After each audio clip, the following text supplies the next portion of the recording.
Before the show starts, this is a reminder to all our listeners that the podcast is an open discussion forum and not meant to be used as a source of direct professional help.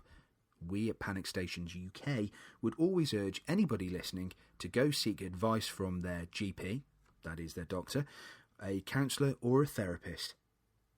The podcast is, however, a place for people to share experiences and realise that you are not alone. Due to the subject matter discussed in the shows, some episodes may have explicit language in. I warn listeners, as this is meant to be a realistic look at mental health. As such, you may find that some of the guests use some pretty colourful language. I ask all listeners just to freely accept this and to honour the guests that are on the show.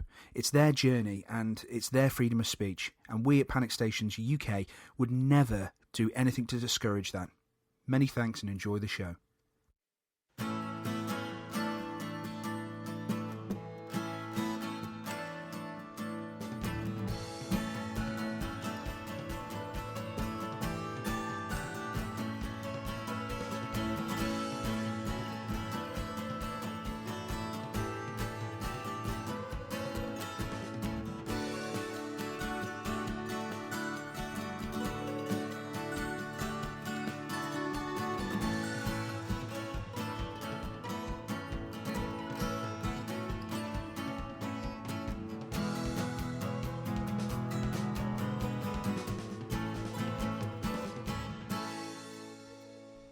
And hello, welcome.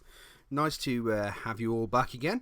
Yes, you may have noticed for the last couple of weeks Panic Stations UK hasn't been around. I'm very sorry about that, and that's for a number of reasons. One, I had messed around with my iMac and I lost the program that I normally use for podcasting because I'm a genius, me. So that caused a bit of an issue.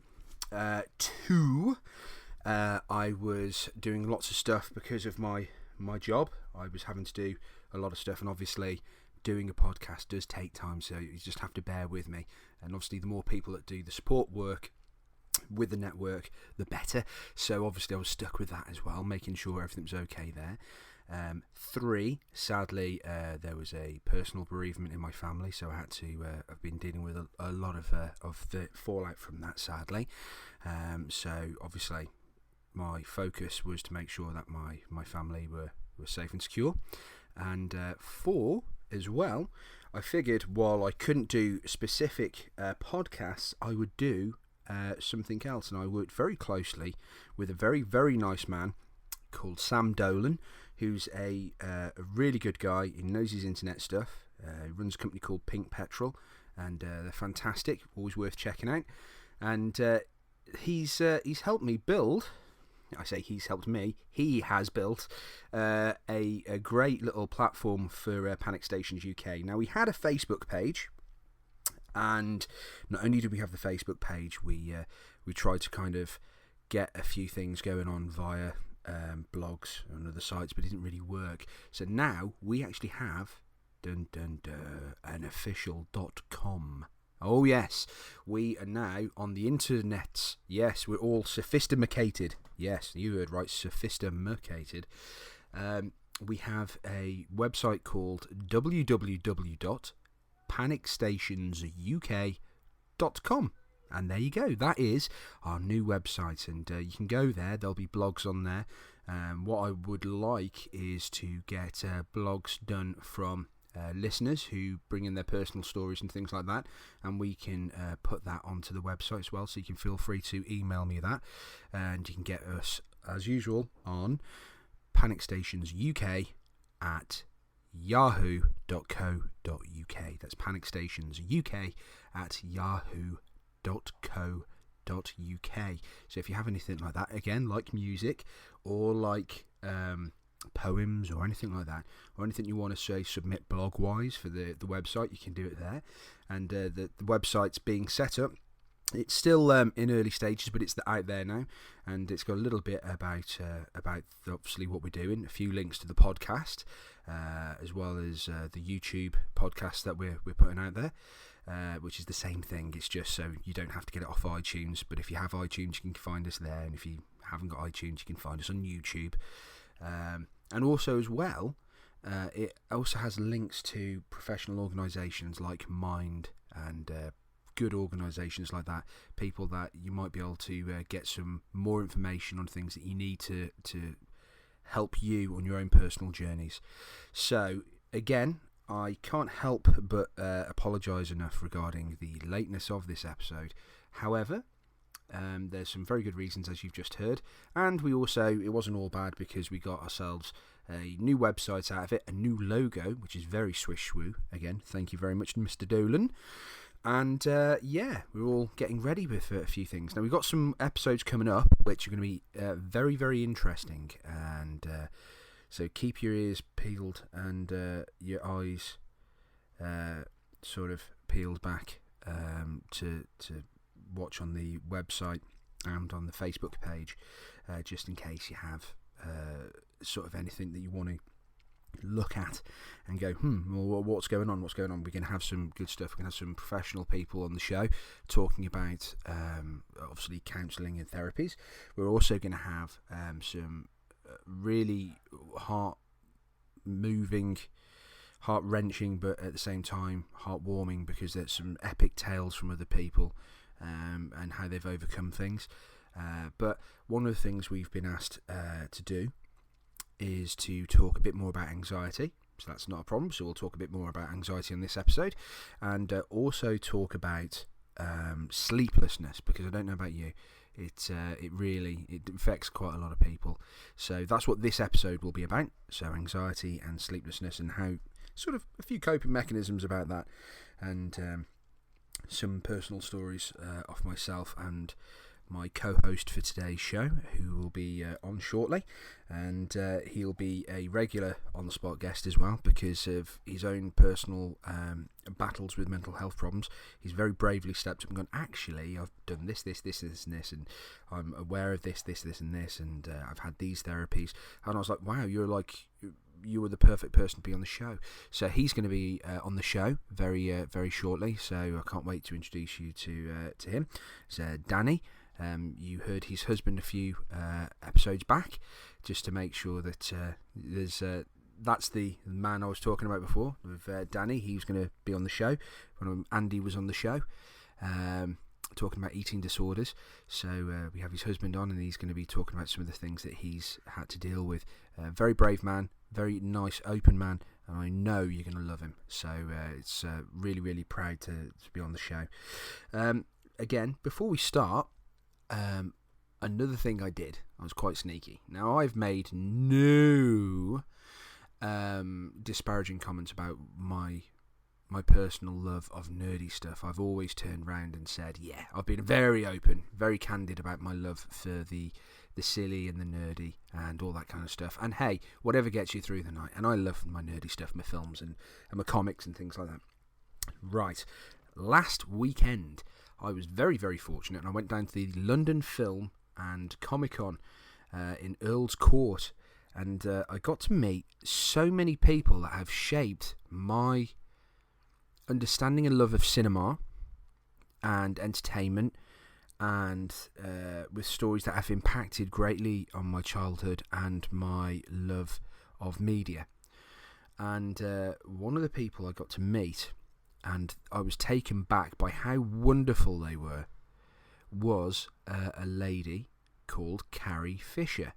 Now, for those of you who aren't savvy in the ways of film and entertainment and celebrity, Carrie Fisher, folks, is Princess Leia in Star Wars. That's right, you heard right.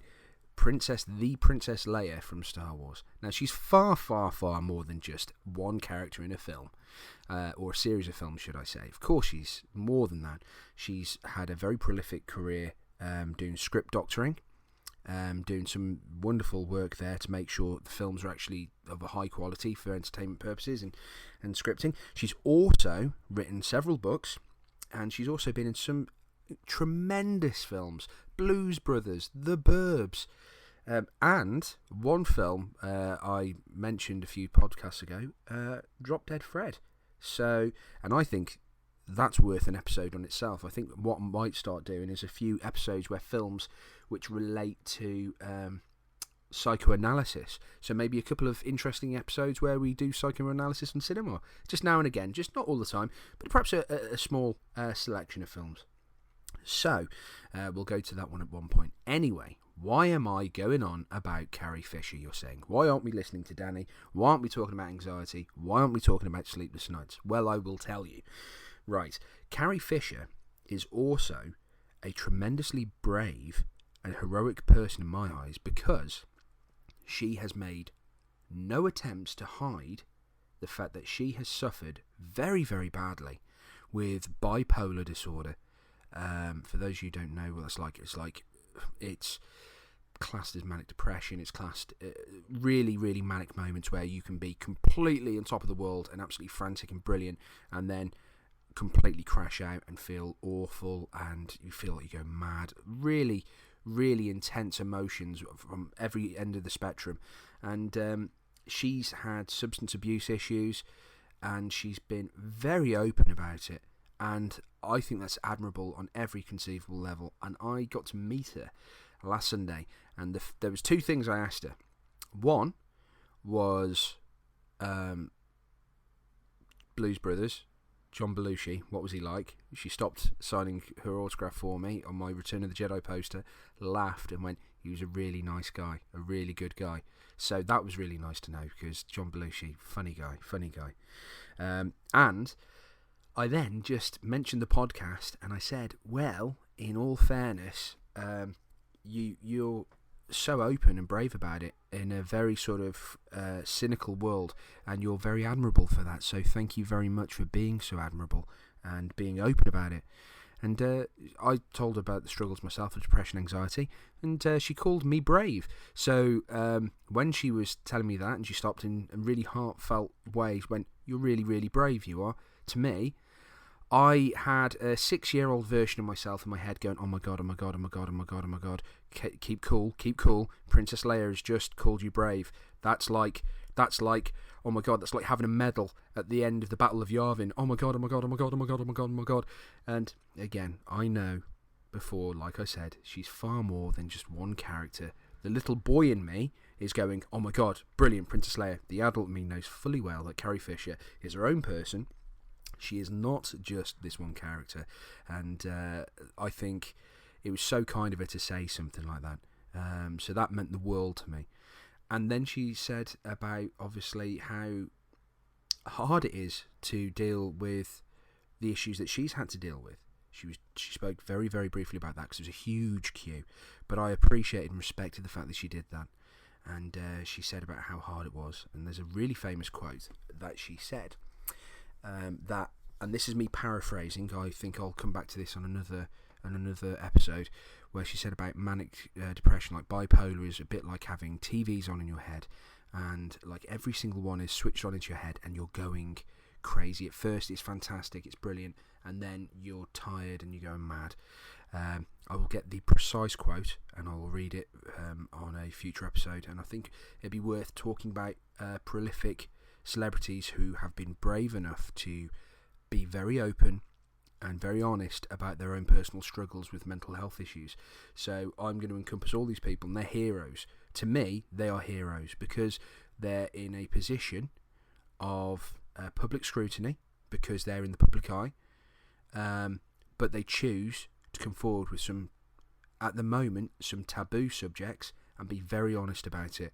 And I think that everybody could take a leaf out of their book, leap from their book, and realise that what they're doing is spreading awareness, and you can't thank them enough for that, because if they weren't so open and honest, who knows, this podcast might not exist. My own personal openness about the things that I've gone through, I don't think I might be nearly as open about it.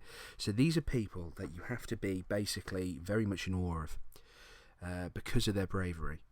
So I think that's an episode in itself. But yeah, I was absolutely struck by how kind and honest and touching that Carrie Fisher was. And I met another person who a lot of people who like their comedy films and a lot of people who like certain types of indie filmmaking will go, oh my god. And I met Jay from Jay and Silent Bob, Jason Mewes, and he was the nicest guy, and he's worth mentioning because he has gone through his own personal battles of substance abuse, and that man is, wow, just again another really, really decent guy who's very open and honest and worth, you know, talking to, because he's just so friendly, a lot of time for so many people. Ideally, at one point in the future, in a perfect world, I would love for some of these people to come onto Panic Stations UK and discuss their own personal battles, and I would love that. That would be fantastic. So, you know, as this grows, hopefully that's something I could do. People like Stephen Fry, another idol of mine. I idolise the guy because he's not only one of the most intelligent people on the planet, in my opinion. Again, another great advocate for mental health, and I cannot tip my hat more to the man. Good guy. So anyway, now I'm going to stop gushing about these lovely people, and that's for a future episode, I think. Until then, I know you're all waiting for Danny to turn up, and yes, he will, because now we're 16 minutes into the episode. We will have Danny on the show. But first things first, I think it's time for a little music, and then we'll go straight into talking to Danny about anxiety and sleeplessness. And that's straight after listening to Danny's song, Requiem. This is one Danny did himself. Enjoy.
Wow, there you go. That was Danny's musical efforts. It's called Requiem. I actually really like it. I think it's very John Carpenter-esque, and I did get a chance to ask him about this stuff, about his music, and apparently it was recorded about 8 years ago.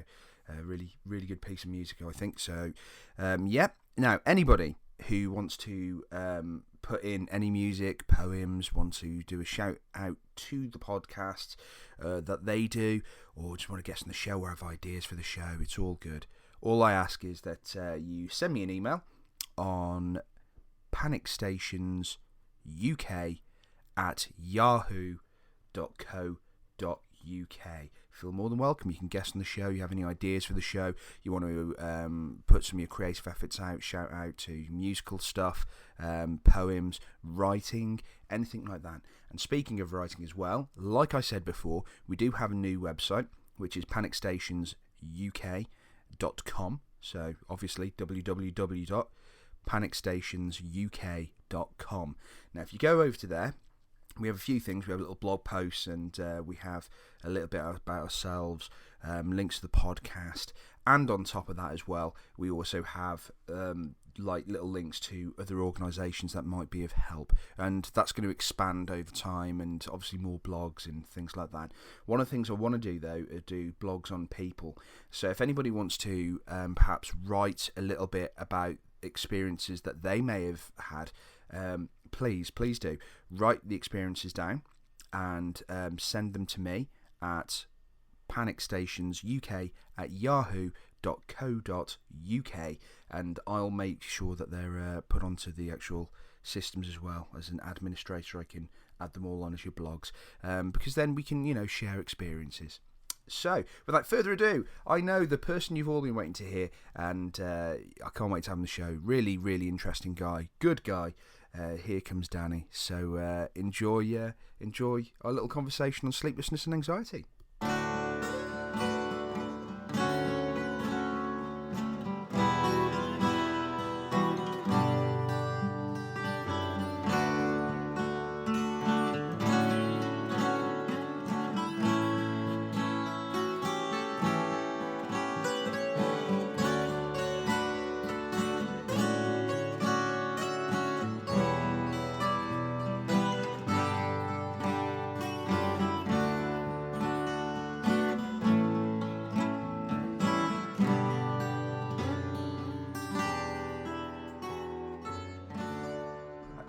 Okay, here we are.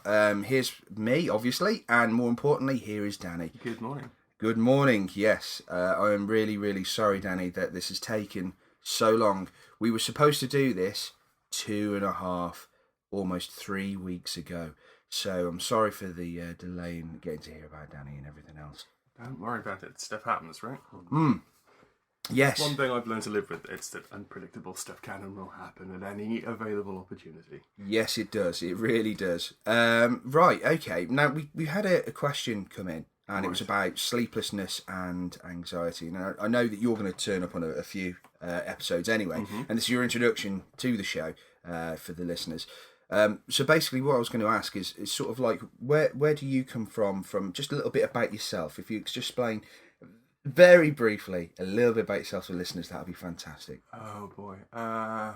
Okay, where do I start? Okay, sticking with the sort of overall topic at hand, a bit about my mental health history. So I've had bipolar since I was 14 and borderline personality disorder since I was 18. It didn't just sort of go, 18, bang, personality disorder. But you have to be 18 to really qualify for a diagnosis. Really? How come? Because with some personality disorders, there is that sort of overlap with that tumultuous teenage period and possible behavioural issues and adjustment problems. Right, okay. So he's just been a teenager kind of theory almost. Yeah, absolutely. Okay. And the other thing is, to qualify for a diagnosis of a personality disorder, it has to be quite a long-standing pattern. Oh, wow. Okay.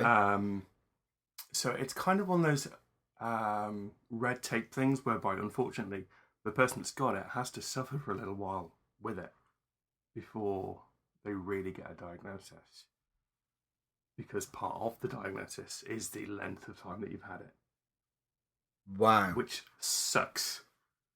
But, such as it is the way in which some mental health issues are diagnosed. So yeah, that's sort of my mental health background. Between those two things and an anxiety issue of my own, which has sort of come and gone, and as I think you said yourself, and so did Ben on a previous episode, that they tend to wax and wane depending on what's going on in your life at the time. Yeah, they do, yeah. So I've kind of got a hold on the anxiety, I think. Famous last words. Yeah, but I think you it's one of those things, like you say, it goes on and off, doesn't it? The whole problem with anxiety is the fact that it's whether or not you, I don't know, a load of different things can trigger it off.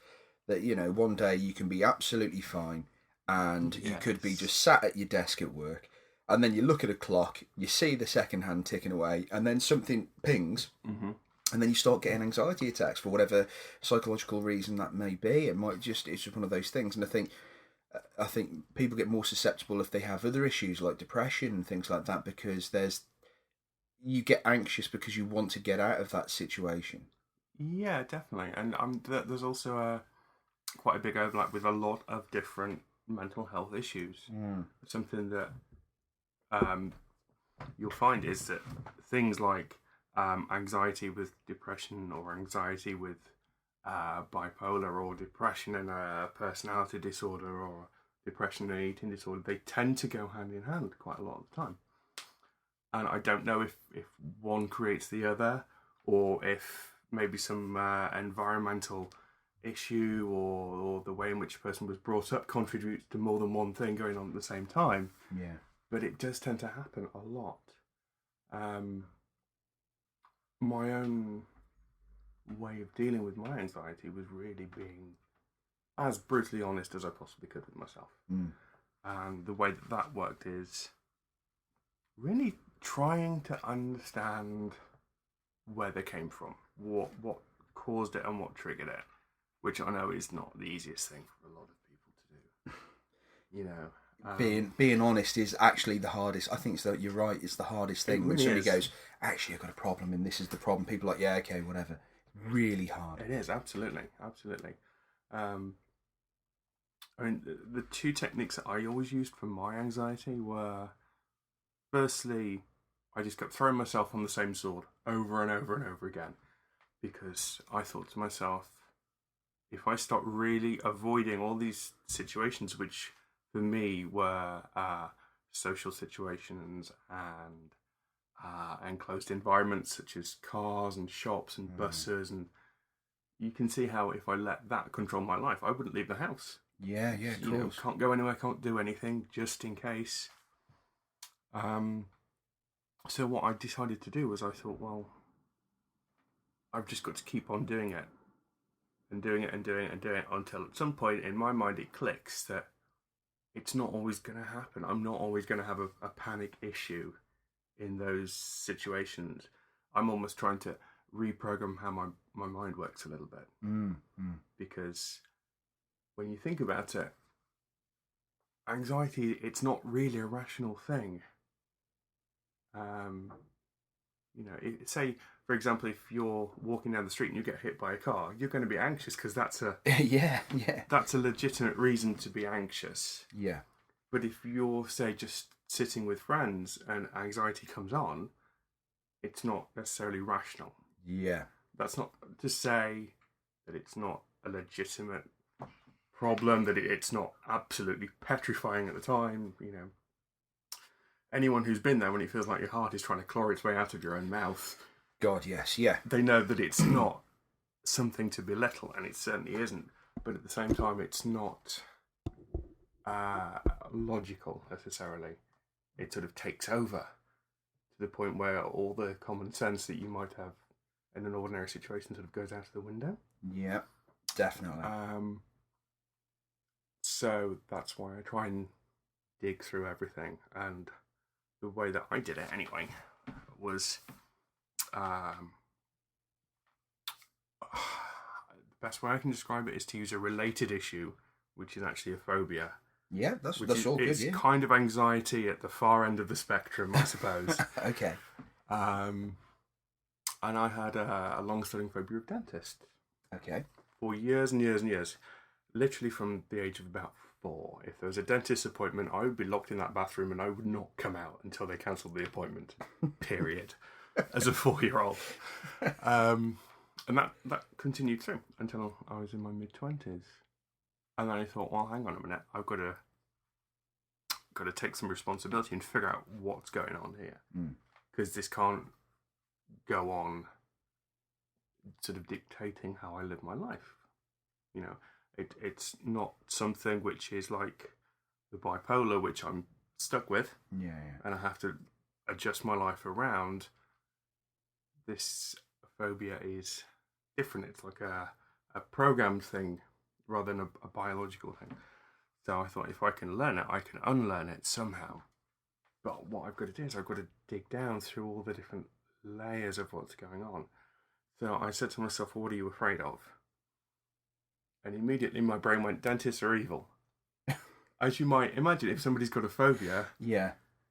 It's quite easy as well, if you think about it. It's because these guys, essentially, you've got a fear of pain at the basis of it, isn't it? So... Yeah, exactly. And that sort of spreads to what sort of evil person would choose a career where people pay them to have pain inflicted. You know, if you can do that, just become a dominatrix, right? Yeah, exactly. But what I then said was, no, it's not just that. It can't be just that. What are you afraid of? And then I thought, well, I'm afraid they're going to slip up and choke me or stab me with their little pointy, evil torture devices. And I thought, that's not primary. That's not a deep-seated primary fear as such. There's no, back in the day, there was no caveman sitting in his little cave worrying about being stabbed by little pointy things so much. It's not a pathological, deep-seated primary fear. There's no way in hell, I think, if everybody had caveman dentists, I think everybody's going to turn around and say, no, I'm all right. I'm all right. Bite down on rock. No, sorry. Carry on. So, again, I had to be very brutal with myself and say, no, clearly that's not what... That's a secondary fear that you've tagged onto something deeper. And after a while of digging, I realised what I was afraid of was not being in control of the situation. Okay, right, interesting. When you're in that dentist chair and they're sort of looming over you, yeah, it feels, because they're on top of you and because they have all the different instruments, it feels like they're in control and you're at their mercy. And that's where all these secondary fears of, what if they choke me, what if they stab me, that clearly they're a terrible human being. But what I was actually saying is, I don't want to be at your mercy. I don't want to be out of control in the situation. Yeah. And when that clicked, then I was able to go to my dentist and say, this is what I'm worried about. These are the safeguards that you need to put into place. And I've been able to go to the dentist since then. That's really good. And were they quite... When you mentioned this, just because as a side note, I know a lot of people, because not many people can be straight up and honest, brutally honest, like you recommended already to the listeners. And you're right. You're completely right. I completely, unequivocally agree with you. End of the day, you've got to be honest with yourself. And I think one of the first things when you have a mental health issue, the first thing is acceptance of the situation, isn't it? It's kind of like a stage of grief thing almost. And I think one of the things I was acutely aware of when it comes to things like that is you've got to be able to tell somebody if you've got a concern.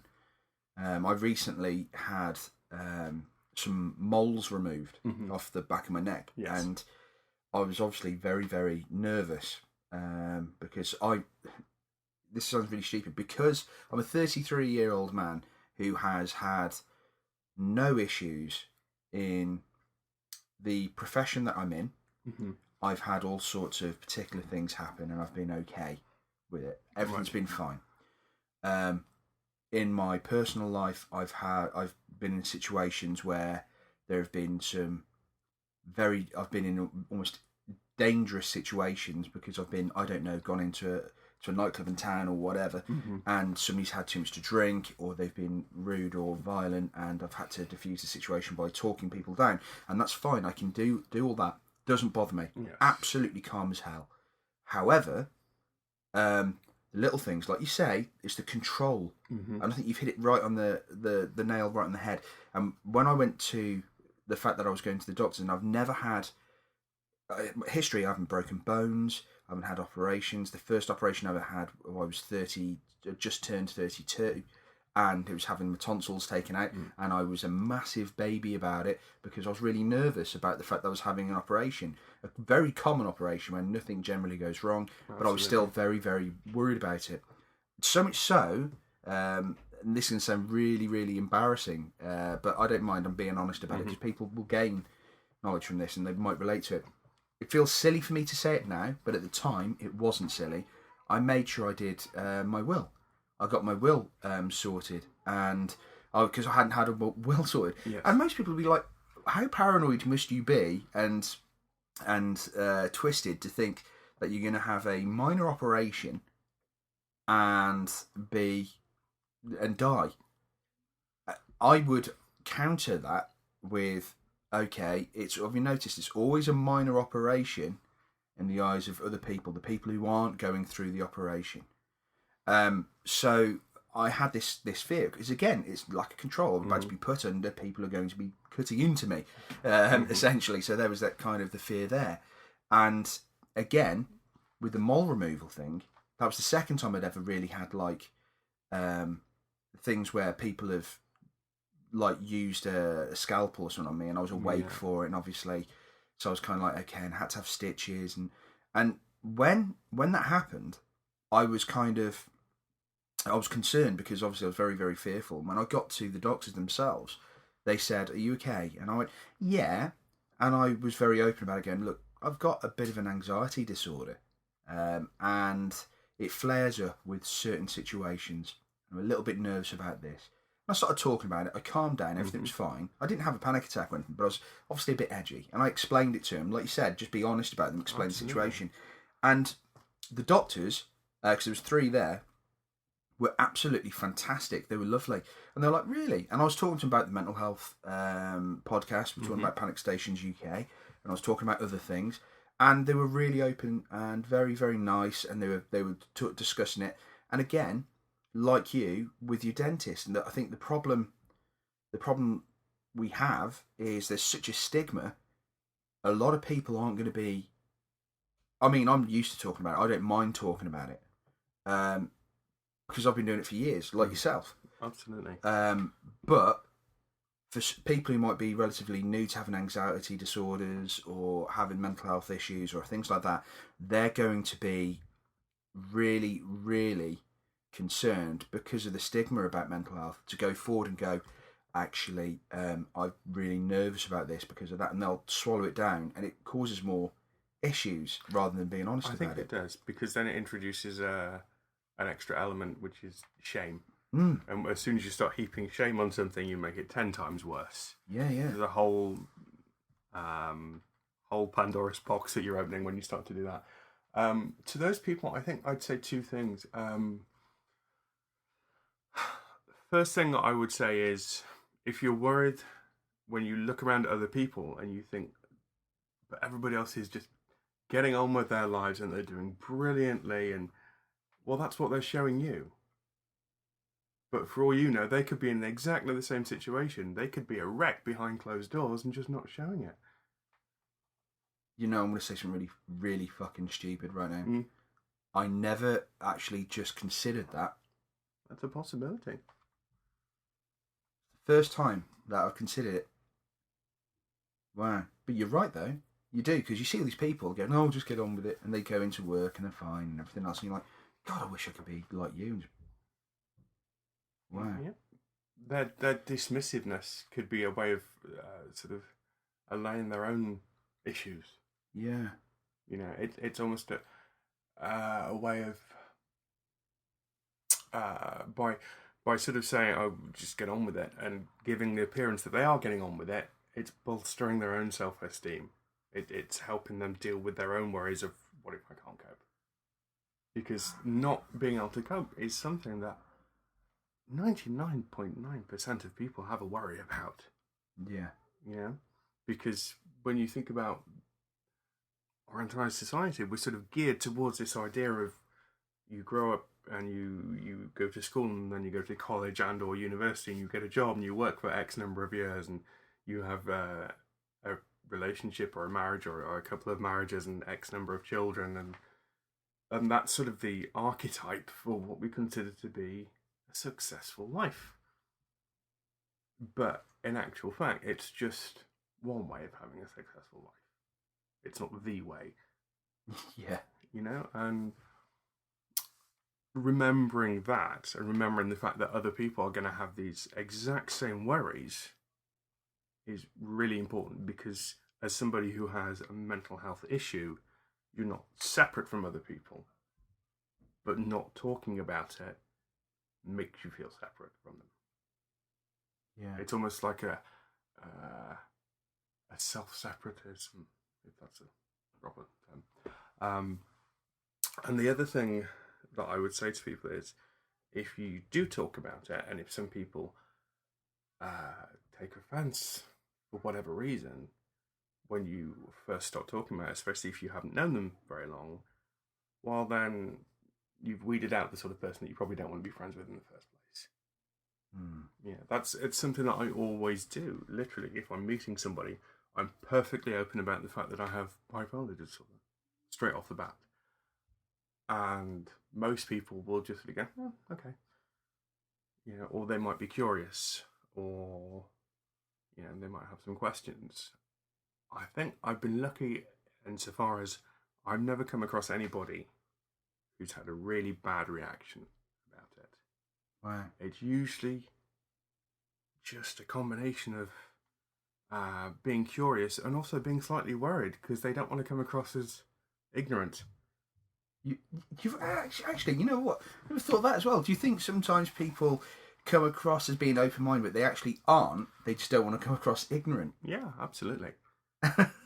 Okay. The whole stigma, it works both ways. Yeah. We worry that people are going to reject us or talk about us behind our back, or, you know, just turn around and go, well, you're mental, or you're clearly weak in some way.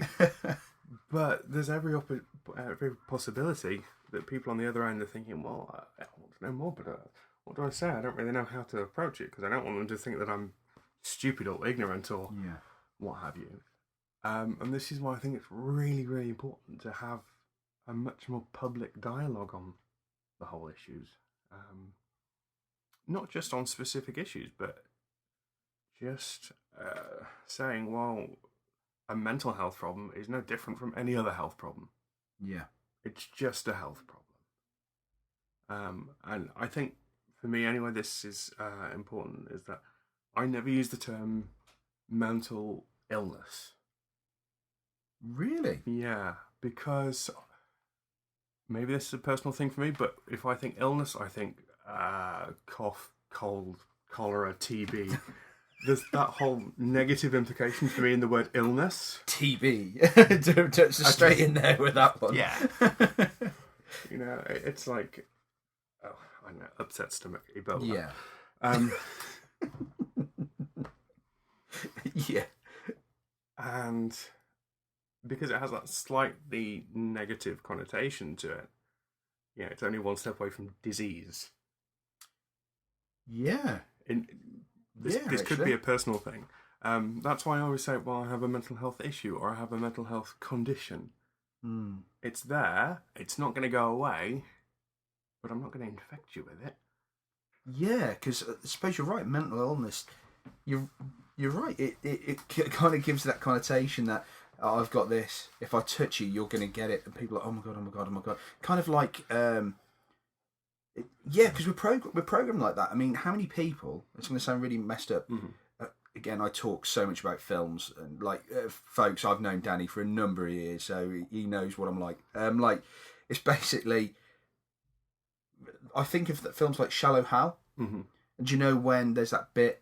Spoilers, I suppose, for a film from almost 12, 13 years ago, but you never know.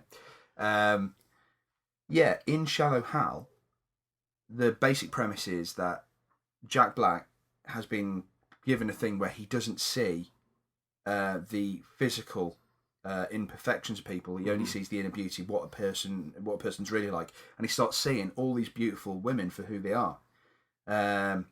So like he sees Gwyneth Paltrow as like this, like comedically, in a respect, overweight woman, and he sees her as this like really slim, beautiful, like perception of beauty, as it were. And there's one bit where they go to a hospital to see some sick kids in a hospital, and they're all like, "Oh yeah, how are they?" And they all do this thing where they put on lipstick and they kiss the other person on the cheek, and yeah, like Jack Black goes out and he's like, "Well, there was nothing wrong with them." And later on, this veil almost that's allowed him to see people's inner beauty has been taken away from him. This sight, I say veil, I suppose, but how he was normally is the veiled perception. It's a veil of what a person's really like, and this ability to see past the veil and see people for who they really are gets taken away from him, and he goes back into this ward, and all these kids are really severely burned. They're like burn victim kids, and like he's still cool with them, but at first he can't quite wrap his head. He's like, "Oh right." So one of the kids is like, "Oh Hal, it's me, so and so. Do you know who I am?" And he's like, "Oh yeah, kid. Of course I do." And I suppose in a way, we are programmed like that. A lot of people, like as kids, I mean, let's be honest, how many people walk down the road and they see somebody who may have a physical handicap, and the first reaction is kind of, "Oh, okay," and don't go near them almost. Like, I mean, when I say that, I mean like people who have perhaps a missing limb or something like that. In that situation, I think personally, I think that the parents have a lot to answer for. Oh yeah, of course. The child, if they're sort of 4 or 5 years old, they're not pre-programmed with a negative outlook. Oh yeah. So they might just be curious. But then when the parents sort of go, "Look, come away," yeah, that's what that says is this person is different. You can't just go up to them and say, what happened? What what's a better phrase? What's wrong with you? Yeah. And if a small child goes up and says, "What's wrong with you?" most adults, they're not going to turn around and go, "How dare you?" Because let's face it, we understand that kids don't have the same vocabulary. Oh yeah, and they're brutally honest. That's the great thing about kids. Exactly. It's both the perfect and perfect thing about them, and at the same time, it's also a little bit, you kind of like, oh man. It's also, you kind of cringe sometimes what they say, but because there's that lack of understanding, the finesse, isn't there? Absolutely. But I think that you sort of hit the nail on the head there, is when the parents are sort of trying to stop their kids doing this, it's to save their own embarrassment. Yeah. But what it's doing is it's instilling in the kids that there's something wrong about this other person. Yeah, exactly. There's something inherently wrong, and because there's something inherently wrong about them, we should not have anything to do with them, or we distance ourselves or hold them at arm's length. Exactly. And I think you're right with what you said before about when you say mental illness. It can infer that you're going to pass it on. So people then, because they have this fear, again, like we've mentioned it before, the fear of the unknown, and that fear of the unknown, people hold people at arm's length, and then they go, "What is going on?" And they back up and they just go, "Right, I've had no. I don't want anything to do with this person," and they it reinforces it. You're right. Yeah, absolutely. What was I going to say? I don't know. I'm veering off all these tangents with the conversation. Please, it's all good. So coming sort of full circle back round to anxiety a little bit. Yeah. I cannot remember what I was going to say. You were talking about dentists. I had all these brilliant notes, and then I forgot to bring them. Okay, that's all good. We were talking about dentists, and we were talking about the fact that you were taking ownership of your anxiety. That was it. Yes. So, I think what it's really important to do is to apply that to any sort of anxiety. Yeah. I hesitate to use the term "take responsibility for," because that has a whole lot of, again, negative connotations. Well, yes and no. I'd agree and disagree with that. I'd agree because if somebody has a phobia that's been brought on through, say, something like domestic violence, something like that, like obviously, I think I'm assuming you're about to start thinking along those kind of lines, where an abuse situation or something that's been instilled through a thing completely out of the control of the person. Absolutely. I mean, that is something that I'll come on to more when we talk about borderline personality disorder. Yeah. But yeah, something like that. What I'm trying to get across is, when I say take responsibility for, I don't mean necessarily take responsibility for the creation of or the cause. Yeah, of course. But I think it's important to understand that a lot of anxiety issues, once you've got them, the power to improve that situation is in you. Yeah, the situation, isn't it? It's not the cause.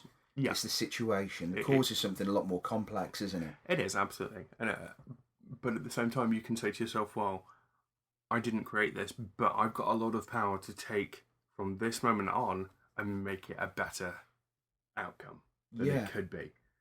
And in a way, what you're doing is you're reclaiming control of the anxiety, which is a really, really powerful thing for you to do. Yeah, of course. Because, as you know yourself, when you're in that situation, anxiety is sort of running rampant.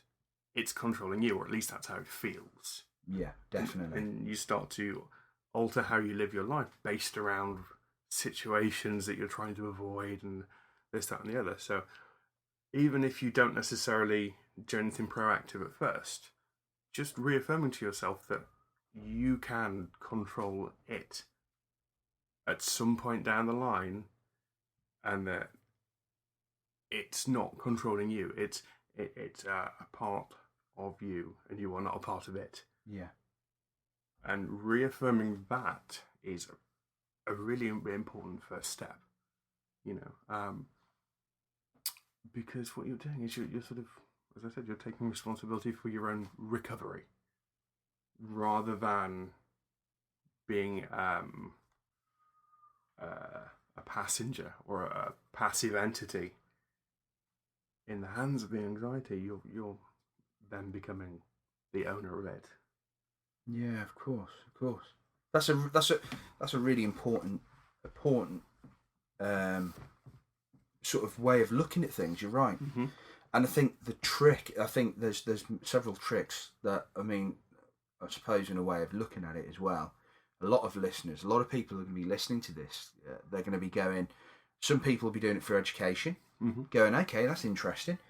General interest of the subject matter of mental health. Absolutely. Other people might be doing it because they're going, okay, well, how can this help me? And am I, again, there's always that thing, am I mad? I'm using air quotes here. But like they're going, am I mad? And it's like, no, actually, the trick is, if you were mad, you wouldn't be going, am I mad? It's a very complex thing. I mean, it's slightly veering off to a tangent, but if somebody has completely lost the plot, they don't know they've lost the plot, and it's kind of like getting into medical definitions of what somebody who is psychotic versus somebody who's neurotic is. Yeah, of course. But it could actually help in the topic of anxiety, because I know that a lot of people that I've spoken to who have anxiety issues have said, it feels like I'm going mad. Oh man, how many times have I said that to you over the years? But the important thing to remember is, if somebody's actually psychotic, then there are all these strange things going on around them that they're perceiving, such as hallucinations and delusions. To someone who is psychotic, they're completely real. There is no questioning, am I going mad? because if you're psychotic, you're not mad. All of this is actually happening. Yeah, So there's a reality based in your mind, the reality Absolutely. of the perception. So if you're thinking, I'm going mad, well, congratulations, you're not going mad. Yeah, yeah. So in a way, thinking, I'm going mad, this is, that's kind of a good thing, because it means that you're still with us. Yeah. I mean, we've known each other for a number of years, and, Mm-hmm. and one of the things I was going to say to the listeners is the fact that, like, because of that, we're kind of old hands when it comes to, like, anxiety attacks and things like that. You were with me a few years ago, going on about 5 years ago now. I had a really nasty episode where I was signed off work for a good part of probably almost 2 months, 2.5 months, because I was so bad, and I had anxiety and depression, and the anxiety had got so bad that it was feeding the depression, because they often do, don't they? Like in a circle. They do. And this cycle, if you think about it, it kind of makes sense, because you're anxious, so you isolate yourself from situations that are going to trigger your anxiety, whatever they may be, and the isolation then feeds the depression, which then, feeling depressed makes you feel powerless. It makes you feel even more isolated, which then fuels the anxiety, and so on and so forth. And it just goes round and round and round.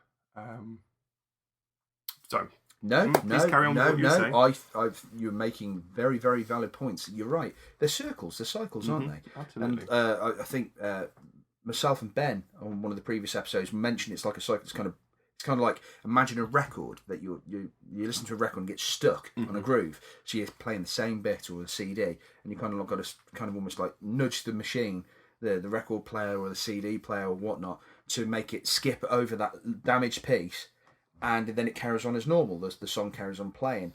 Yeah, absolutely. You have to interrupt that cycle. Yeah, exactly. Yeah, and that first interjection, that very first time when you sort of step in and you break that cycle, that is really, as far as I'm concerned, the hardest part of any recovery. Yeah, definitely. Of any recovery.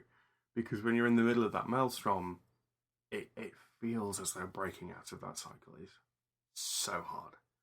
But it's really your perception of how hard it's going to be. Because if you think about it, what depression does is it effectively tells you that everything is far more difficult than it actually is. I'm talking about what you call either reactive depression, which is kind of being depressed because of an event. Say, for example, you've lost your job or someone's passed away, or you're reacting to that, or something which, for example, comes out of anxiety, or a neurotic depression. Yeah. Psychotic depression, completely different animal, which I can talk about at a later point. But effectively what it does is it sucks your will out of you. Yeah. And it makes everything feel more difficult than it is. Yeah. It's like an anchor. It really is. It sounds really crazy. It's like a massive weight on you, and you're like, it's a burden, and because you're the one going through it, it's like your responsibility to bear. You can't. You try to explain it to people, and they don't get it. That they won't get it unless they've either A, been there, or B, seen others that have dealt with it. And it's not an attack on anybody that might not have, who have in many ways been fortunate enough not to have these kind of impactful things happen in their life, to understand and see people they love or know go through these situations. But I think it's more to do with the fact that in that moment, at the heat of these bad moments, you really just want someone there who knows or understands to reaffirm that deep down you're not mad. This can get better. It will pass. Absolutely.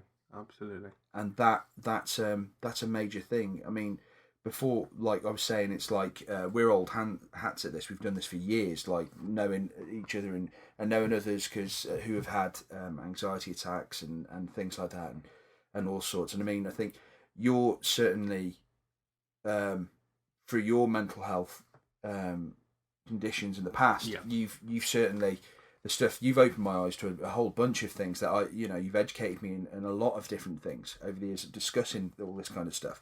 And like where I've come from a background specifically from anxiety with moments of depression. Yes. You've come from a much more deep-rooted, way more stuff because you've had a plethora of different things, haven't you?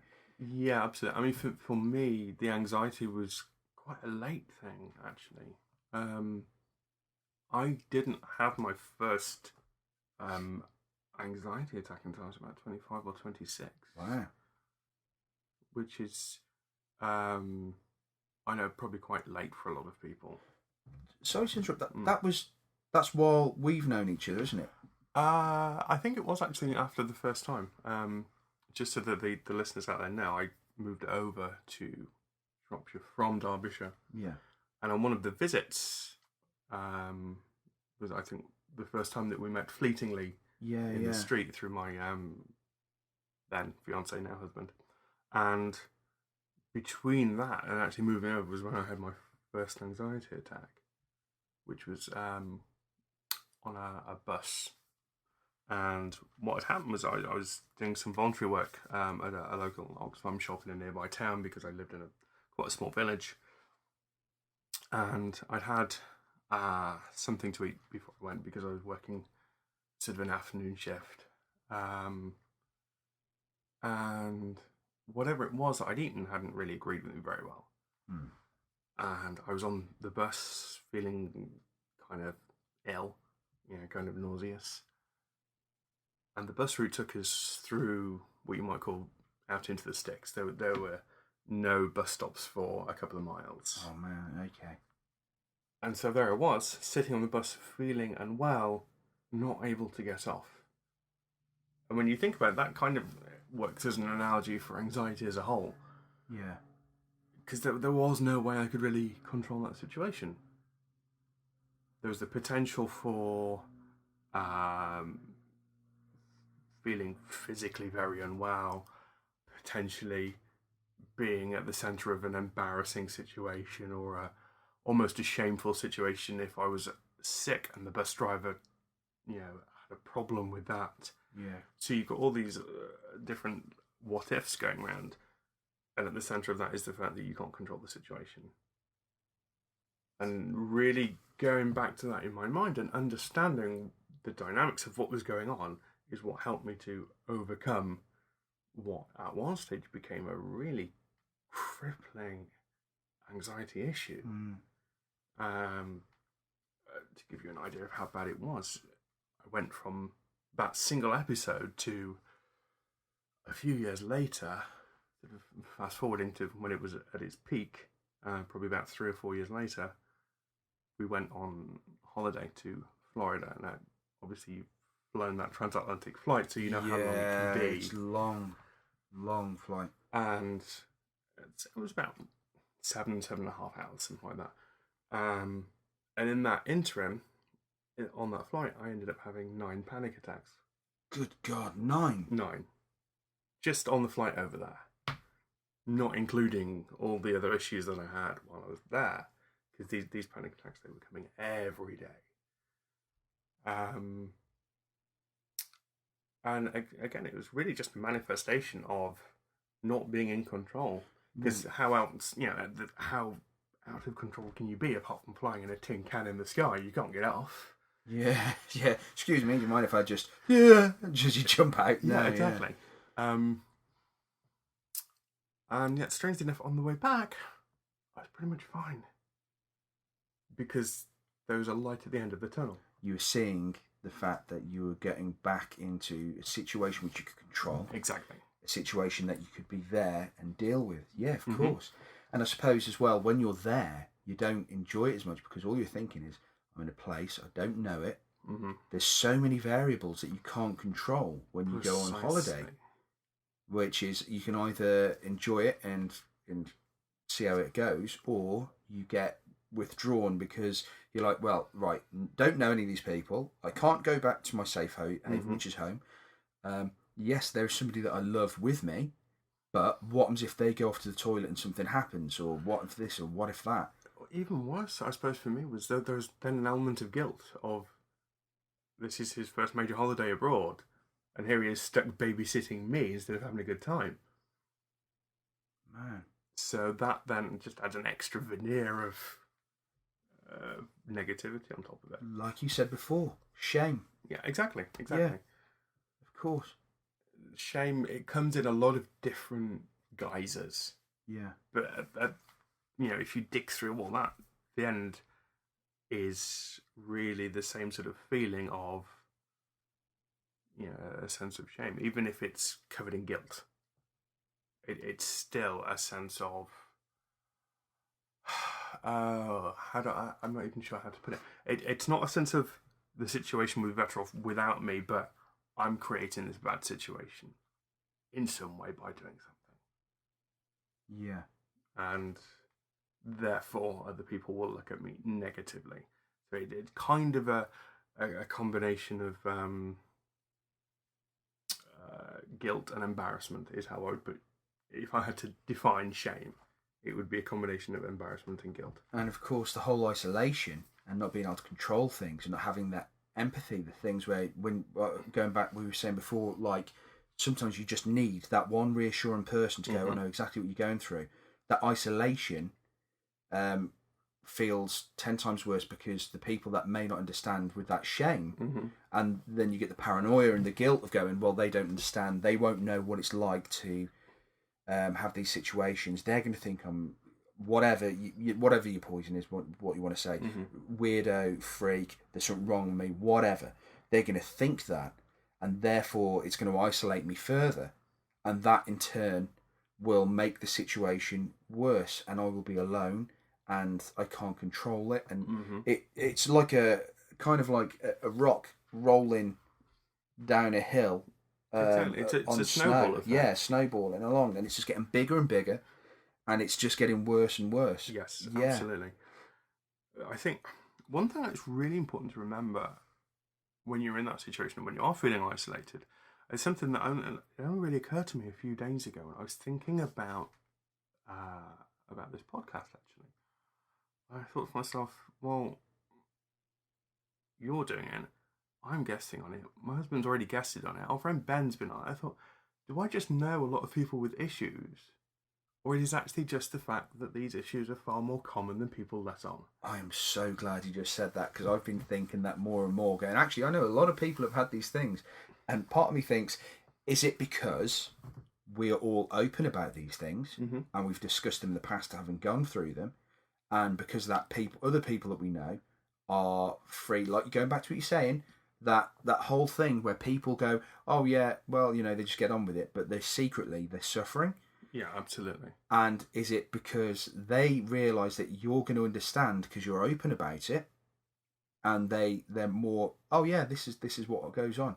Because I'll tell you what, going back again to what I was saying a few years ago, like going back to a few years ago when I had that really bad spell, I remember having to walk to see a counsellor, because I went to see a counsellor, and I was having a really bad panic attack, a really bad one, and you came over to help me, to help walk with me, because my wife was going to work, and this is before our daughter was born, years ago, and you helped walk with me to a counsellor while I was having this anxiety attack.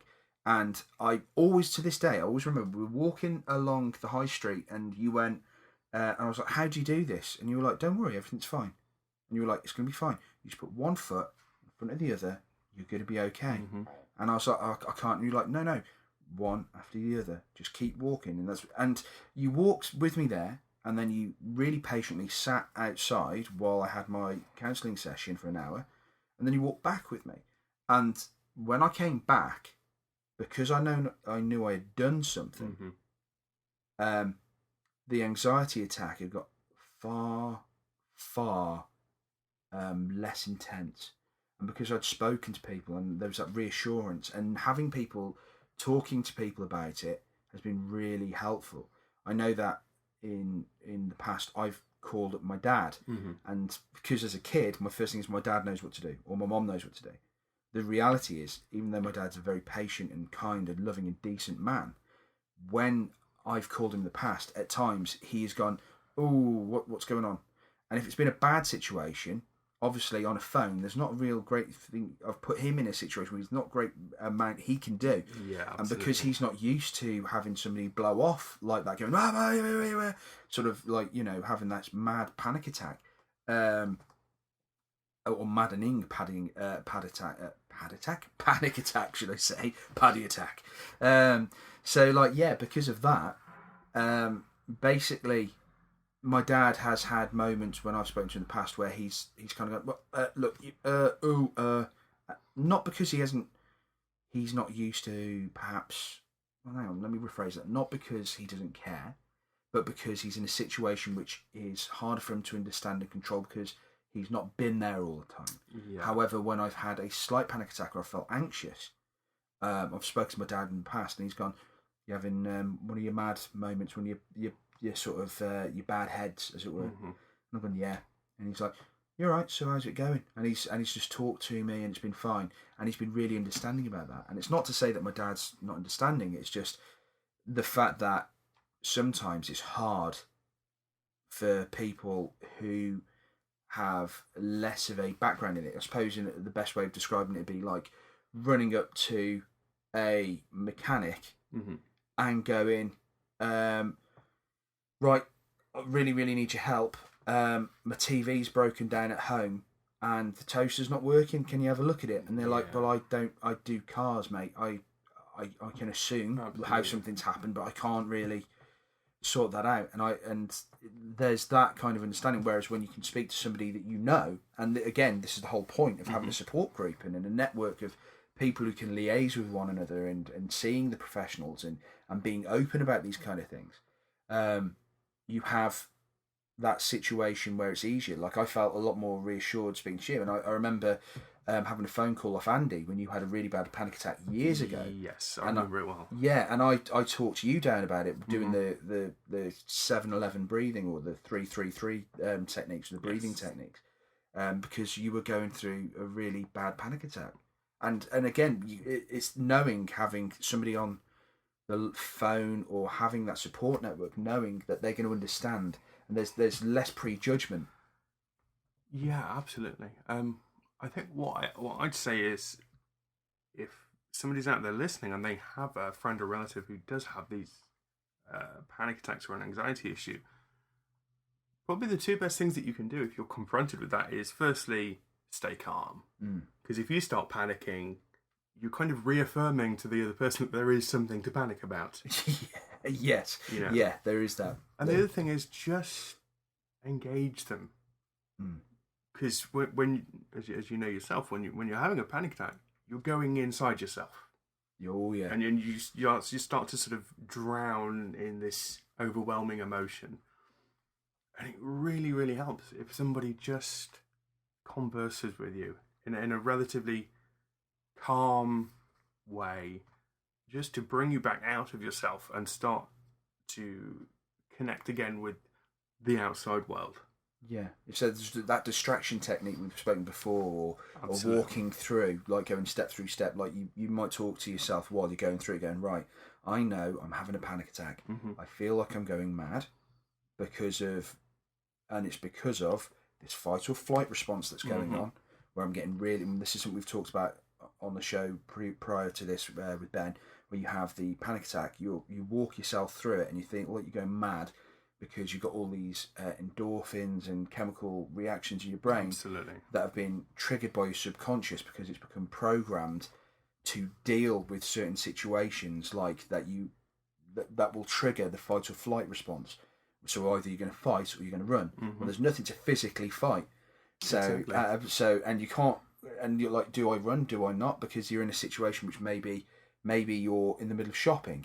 And if I run, I'm leaving all this shopping on the floor, or I've got my kid with me, so I need to be with them, and so on and so forth. So when you have that, it dials it all up. So being pulled out of that situation through a distraction technique with people talking to you, like you say, to reconnect as you go into yourself, because the only person you're going to really hear in your head is you, and your fears and the things that affect you and the what ifs, and that's adding more pressure because you don't, because it's just the way your brain's going, what if this, and this happens? It's like, okay, but it's not right now. Yeah, this is happening. And it's having that reconnection with people. And it's also, if you walk through it in your head, well, you're talking to yourself or in your head, whatever works for you. Maybe you're in a situation by yourself at home, you feel comfortable to talk out loud and go, I'm feeling like this because of this. I'm heavy breathing, my pulse is fast, and I'm not going to die. It's because I'm anxious. Exactly. And it's walking yourself through it and reconnecting. In fact, that sense of I'm about to pass out or have a heart attack or drop dead, when you think about it, it kind of makes sense in the context of a flight or fight response. Because if we think back to when that response would have usually kicked in, when you are in a dangerous situation, effectively what it is it's your subconscious combined with all these different chemicals that are running around in your body and your brain, all of the adrenaline and what have you, and it's sort of instilling in you the seriousness of a situation in which these sort of chemicals would normally be released. Yes, definitely. You know, if we think of a sort of situation where, let's say, as you mentioned before, maybe you're out in a club and there's some sort of volatile situation kicking off, where you're faced with a wild animal or some sort of a mugger or an attacker or what have you. That situation is quite a grave situation that needs to be sorted out. Otherwise, you would get physically injured. And it's like the brain has no off switch. It's not capable of discerning between all of these chemicals are flooding my mind because I'm having an anxiety attack, and all of these chemicals are flooding my mind because I'm about to be mugged, raped, murdered, mauled, stabbed, whatever. Yeah. And that's why you get that same sense of impending doom. Basically, it's almost a reaction. It is. It's reactionary to the situation, isn't absolutely, it? Absolutely. But I think that the thing to remember is that it's a lie. That's one thing that I always try and tell myself. If I'm feeling anxious, I'm not feeling anxious because there's a situation in which I need to be anxious. I'm feeling anxious because my brain is lying to me about something. Yeah. And that's not to say that it's doing it on purpose. It's almost like Chinese whispered in your own mind. You're right. You're definitely right. It is. It's just a case of being like isolated on a raft of these emotions inside your own head. Yeah. It's a tough one to discern how to get out of those situations. It is, but two things that I always think never ever ever use as phrases if you're thinking about your own mental health, and they are what if and if only. Oh yeah, good point. Get rid of them, because yeah. Nothing good ever comes out of those phrases. Yeah, what if this happens? What if I drop down dead? Yeah. What if I do that? Exactly, because it's always it's a negative thing. It's never what if I just have this extra bit of cake. It's always what if I drop down dead.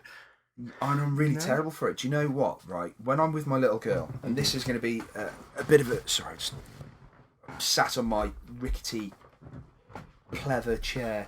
So it's making all squeaks and noises. One of the things that have always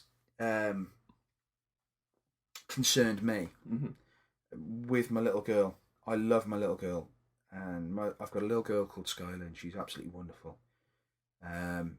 She's very young, she's 2 years old, and I'd do anything for her. She like most parents with their kids.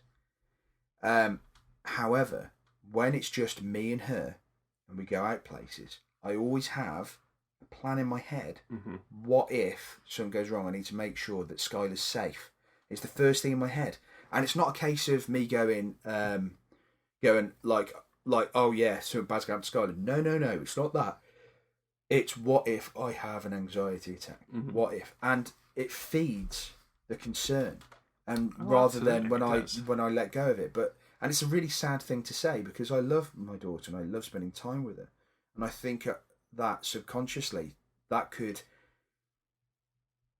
I always fear that might have a knock-on effect on her, and that's not fair on Skylar. And I don't, and even though I don't, you've seen me, my daughter, never mistreat her, nothing like that. Far from it. She's a happy soul. She's absolutely wonderful, and you clearly she's very happy, and she's looked after, and she's loved.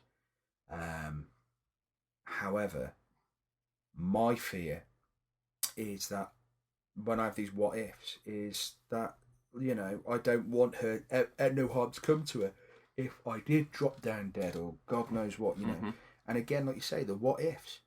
I mean, like, partly, what if I drop down dead? Well, what if, and I've said this before, there's a monkey with a machine gun when you open the front door and walk into your living room one day? It doesn't mean it's going to happen. Exactly. I think it's really important to treat those what ifs with the same sense of ridiculousness as a monkey with a machine gun, or a squirrel with a blow dart flute, or whatever. I would love to see that squirrel with a blow dart. There's no point, you just worry about it if you do. But yeah, I mean, what are they? A meteor could crash out of the sky and squash us both where we're sitting, but if you think like that, then you never do anything. Yeah. You don't live in the moment. You don't enjoy the things that life has to offer now, because you're always too busy thinking about what could go wrong. I'm going to quote, because of my nerdiness, a line from a James Bond film, which I always remember, and it's true. There is no point living if you're not going to be alive, if you don't feel alive. Exactly, yeah. There's no point living, because like you trap yourself, and that's not. Let me just rephrase what I've just said. Then that's not a call out going, oh, okay, well it's pointless. Far from it. Nothing is pointless. I'm not about final solutions or anything stupid like that. What I'm talking about is not allowing yourself to not be in a situation where you don't enjoy life, because that's not fair on you, and it's not fair on the people that love you. Absolutely. Most importantly, it's not fair on you. Because again, if you start worrying that it's just not fair on the people around you, then you start to get that that shame and guilt creeping in. Of, I should be enjoying myself. I'm such a terrible person because I'm not enjoying myself, and everyone else can see that I'm not enjoying myself, and then we're back into the cycle again. Yeah. And the thing is, it's all right to be selfish sometimes. It's all right to do something and enjoy it because you want to enjoy it, and that will have actually a positive knock-on effect with people around you seeing that you're enjoying yourself. And when I say enjoying yourself, I mean living in the moment because you want to. I don't mean something deliberately selfish, like walking up to your daughter and whipping a biscuit off her because you want that biscuit. Not that sort of selfish, but yeah, that is something which can actually have a positive effect, because a lot of people I find that have issues with anxiety and depression are actually very selfless people, and they put their own well-being on a back burner, and they worry about everybody else around them and everything else around them, and less so about their own needs and wants. Yeah. But sometimes it is all right to just do something because you want to do it. Yeah. And also, secondarily, to give yourself permission to enjoy it. Oh yeah, because heaven forbid that you actually have fun. Oh, good God, no. Yeah, and it's almost a way in which we're taught to be as someone who is growing up. You're sort of taught that duty is more important than fun. Yeah. Yeah, and that an adult, they fulfill all of their obligations to work and to family, and then to housework, and then to this, that, and the other. And then maybe if you've got 10 seconds left at the end of the day, you can sit there and have half a glass of wine, then feel bad about it.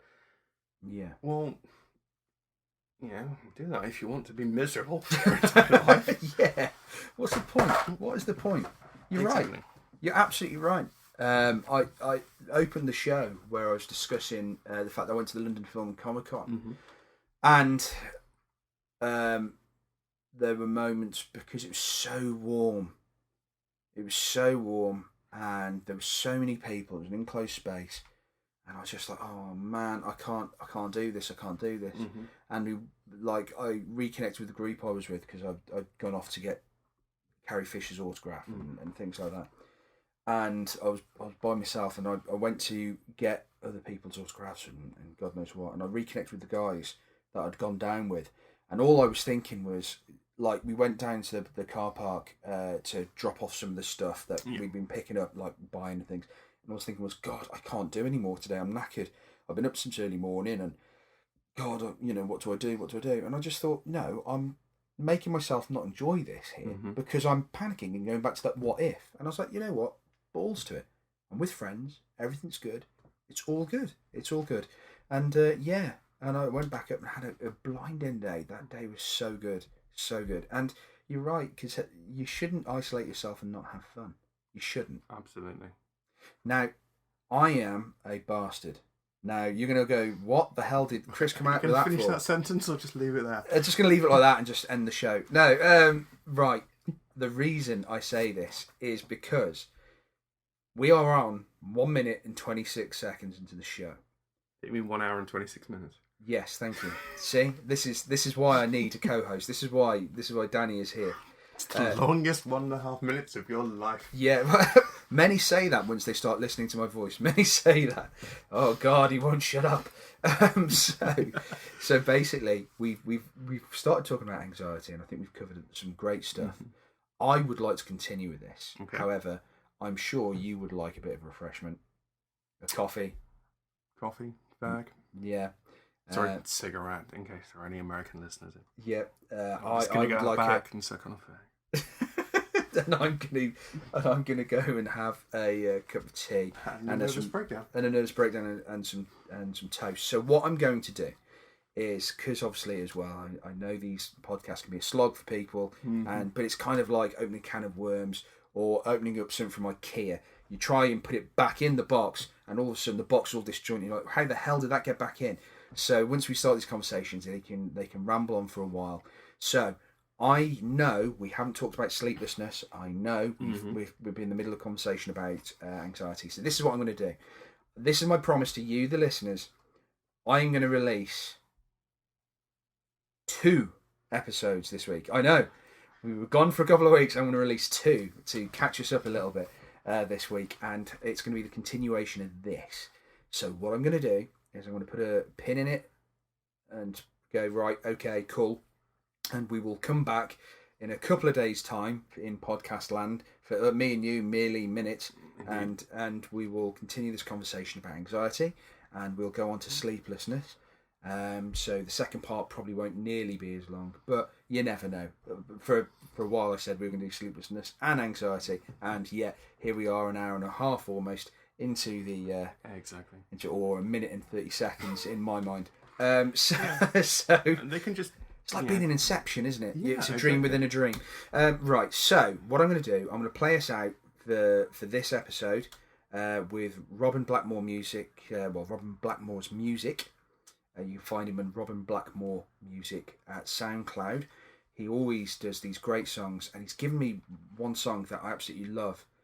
And basically, I feel that it may possibly be the permanent ending music for an episode. I know. Shock, horror. I really love this song.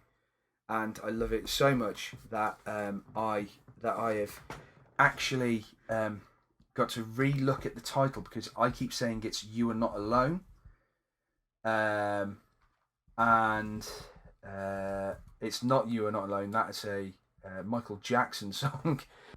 There we go, I found it. It's called This Swirling World. It's actually You're Not Alone in This Swirling World. I'm really sorry, Robin, you were kind enough to actually write this song, I think specifically for the show as well, and I've just gone and blown it for you, buddy, so I'm really sorry.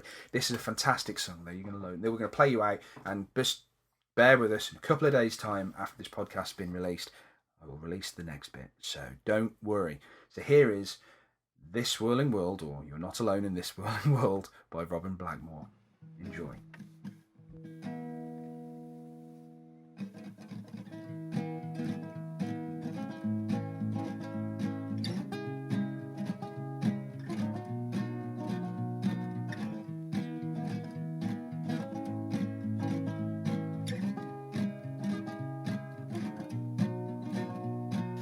Wake up, dry your eyes, time to face a long night with a brave smile.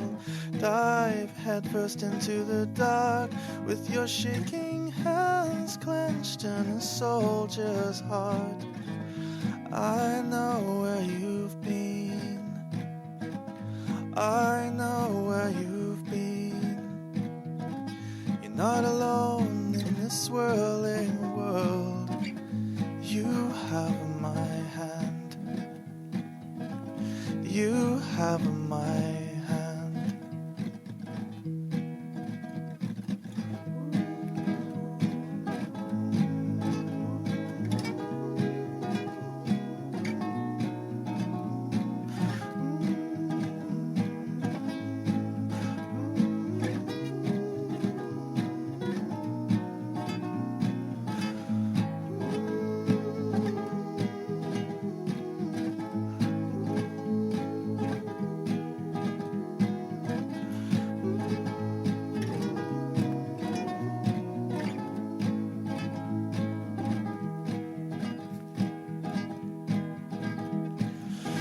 Wake up, dry your eyes, time to face a long night with a brave smile. Dive headfirst into the dark with your shaking hands clenched in a soldier's heart. I know where you've been, I know